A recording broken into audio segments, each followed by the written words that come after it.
¿Por qué es importante la fisioterapia para la rehabilitación de una cirugía?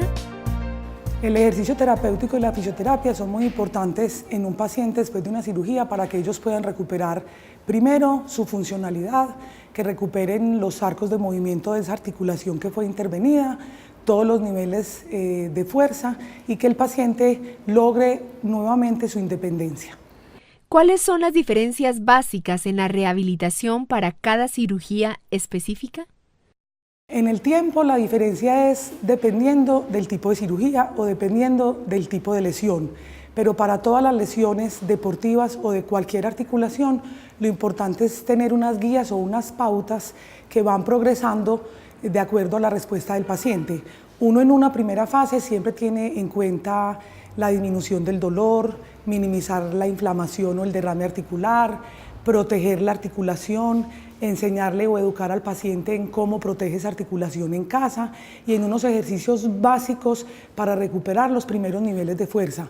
Poco a poco se va progresando dependiendo de la lesión, dependiendo del tipo de paciente o de la severidad de la lesión, en unas estrategias terapéuticas un poco más ágiles, un poco más dinámicas, hasta que el paciente es capaz de recuperar su funcionalidad completa. Después de una cirugía, ¿puede un paciente hacer la fisioterapia él mismo?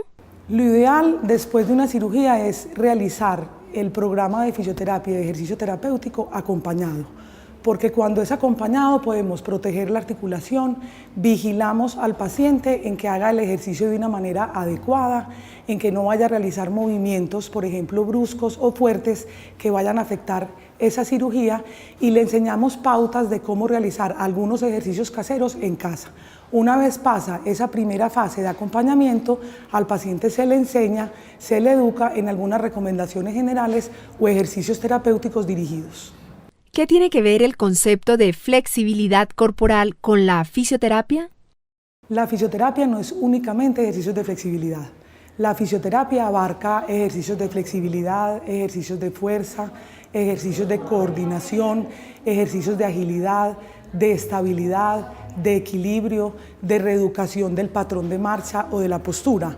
Uno no puede asociar que flexibilidad es lo único que se hace en fisioterapia, pero la flexibilidad es una de las cualidades biomotoras en que se pierde con la edad. Es por eso que uno le enseña al paciente que con algunos ejercicios de flexibilidad mantenidos en el tiempo en las diferentes actividades deportivas o de las actividades recreativas que él haga en su tiempo libre, realice algunos ejercicios de flexibilidad después de su actividad deportiva.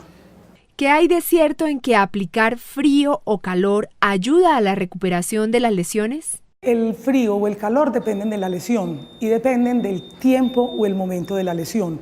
Cuando yo tengo un paciente que acaba de ser intervenido quirúrgicamente, la principal indicación es el frío, porque el frío lo que hace es hacer una constricción de los vasos sanguíneos, disminuir la inflamación y disminuir el edema. Al mismo tiempo me produce una analgesia, pero si yo tengo un paciente de edad adulta, con un espasmo muscular, con una contractura muscular, con una lesión en un nervio, la indicación es calor. No todas las lesiones requieren calor y no todas las lesiones requieren frío. Depende del tipo de la lesión y del momento.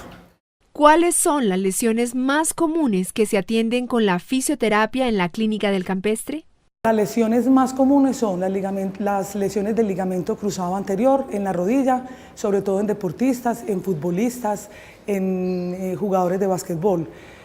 Una de las segundas lesiones más frecuentes son las lesiones del hombro, las lesiones del manguito rotador, las tendinopatías o las disquinesias escapulares. Y posiblemente la tercera lesión más importante son las que tienen que ver con la columna lumbar. Lumbalgia mecánica, espasmos musculares lumbares, ciáticas o hernias del núcleo pulposo. ¿Puede una fisioterapia reemplazar una cirugía? Algunos ortopedistas recomiendan fisioterapia antes de un proceso quirúrgico. Eso no significa que la fisioterapia, que si el paciente es muy juicioso en la fisioterapia, no requiera de cirugía. Muchas veces la fisioterapia antes del proceso quirúrgico es para disminuir la inflamación, para recuperar un poco los arcos de movimiento y para mantener unos niveles idóneos de fuerza muscular. Sin embargo, el paciente termina en cirugía. Otros pacientes no requieren fisioterapia antes de la cirugía. La indicación principal es cirugía y luego iniciar un programa de fisioterapia. ¿Qué le puede pasar a un paciente que elija no hacer fisioterapia? Un paciente operado, por ejemplo, de un hombro, que no quiera acompañar su proceso quirúrgico de un programa de rehabilitación, posiblemente presente a mediano o largo plazo limitación del movimiento, le persista un dolor que le genera molestias, que le genera incomodidad, posiblemente va a tener pérdida de la fuerza muscular o alteraciones en la postura, que más adelante, cuando quiera retomar el proceso de rehabilitación, posiblemente es un poco más difícil. ¿Alguna recomendación final? Que es muy importante que el paciente se comprometa en su proceso de rehabilitación, que un programa de fisioterapia no es 1 o 2 sesiones, que los pacientes siempre se deben convencer y educar en que un programa de rehabilitación ideal es entre 10, 15 o 20 sesiones dependiendo de la lesión, y que debe colaborar y participar con algunas recomendaciones y ejercicios caseros en casa. Para más bienestar, visite www.clinicadelcampestre.com.